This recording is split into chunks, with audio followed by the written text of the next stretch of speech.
Hello people, welcome back to another episode of our Gossip News with your favorite girl B. Trust me to bring to you guys all the juicy gist in the entertainment world right to your doorstep. Comedian Helen calls out her boss for trying to advise her husband not to get married to her when she introduced her husband to be at that time to her boss. And currently, what's going on with Sheila and Israel, Davido's logistic manager? Come along with me, guys. So some days ago, Sheila called out her ex-husband Israel, who happens to be Davido's logistics manager. She called him a deadbeat husband, how he used their wedding to gather funds for himself, and how he treated her so badly. It reflected down to her family members. And Israel, on the other hand, also came out with posts and said that Sheila lied to him. That it's not every church girl you see that you go and marry thinking she's going to make a good home. Sheila lied to him, her family used him, and so many other things. Honestly, this is the reason why they keep telling you guys to keep your shit off social media. Like, we didn't need to know some of the details this people brought out. In fact, Israel came and started posting transaction receipts of how much he has sent to Sheila's mom, how much he has done for the girl when he got married. Who is going to take care of your wife for you? If you marry your wife and you decide to upgrade her life, who is going to do that for you?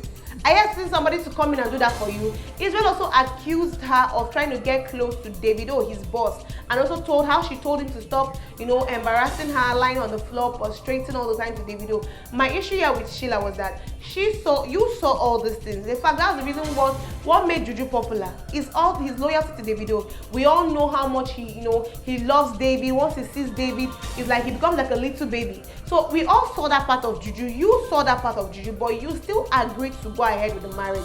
So I don't know what you are expecting. See, ladies, this is a typical example of not going into a marriage or relationship with the mindset of trying to change a man. A man with fully developed frontal lobe, he's not a child. A man at that stage in his life, you can do little or nothing to change him. Only God or a man that has decided to change that can change. You have no You have no effect on you. You can't change a man.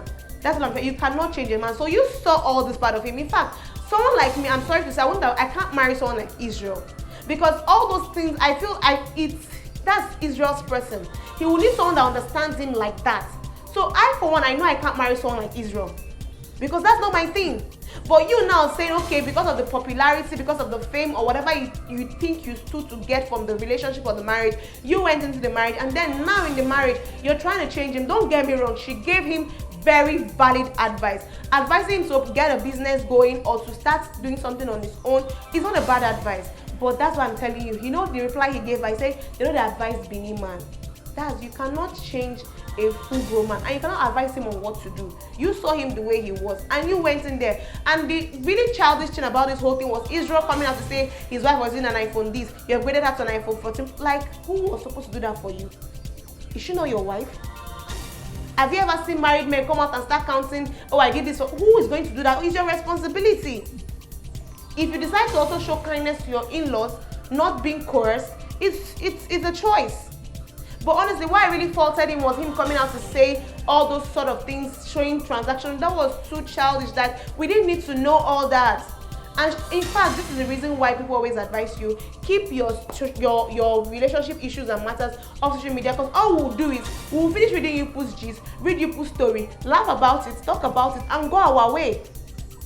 There's no solution that comes from posting your relationship issues online. In fact, by the time you won't read comment section, people supporting this, people taking this side, people taking this side, it will even do more harm than good. Moving on to Helen Paul's gist. Helen Paul said when she went to introduce her husband to be Mr. Femi to her boss then at TVC, the boss asked her husband that what is it doing with someone like Helen?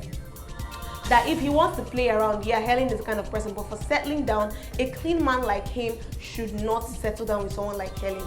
I took Femi to my own office then in TVC and said, Sumbo, God bless you are alive. My HR looked at Femi and said, look at how clean you are, a lawyer.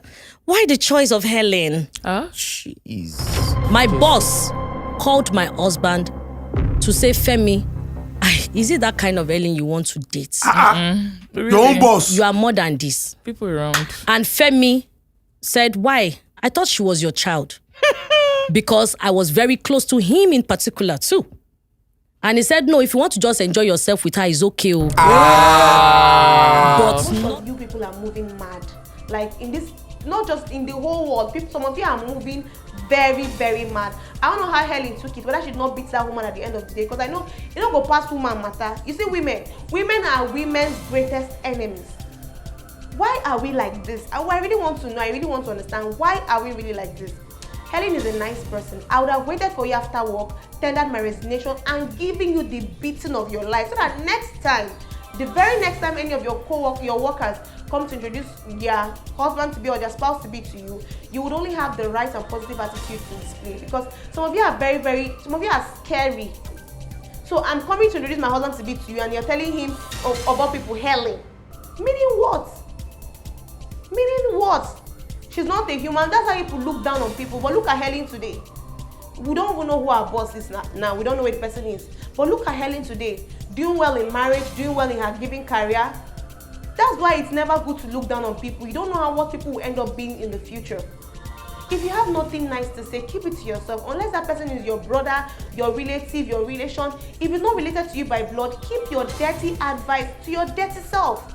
Most of you are very wicked human beings. You don't want to see good things happen to people around you. And it really is a sign of witchcraft. So every morning you wake up, hit your chest and say, dear God, deliver me from every sign and every form of witchcraft. Because that is witchcraft behavior. You don't want to see good come people's way. You don't want to see happiness come people's way. You think because of you are the boss and you're in charge, only you that deserves the good things of life. Honestly, we need to learn how to treat ourselves somebody needs better, because you don't know what life holds for someone. Someone that is down today, someone that you're lording over tomorrow can turn out to be the person that you need the most. With that, guys, we've come to the end of today's episode of our gossip series. Let me know what you think in the comment section. It's still your favorite girl, B. Before I let you guys go, please don't forget to like, share, and comment. And also follow us on all of our social media handles. On Instagram, we'll go by e.com_official. For Facebook and YouTube, we'll go by e.com_official. And for Twitter, we'll go by edotcom01, all in lowercase alphabet. Bye, guys.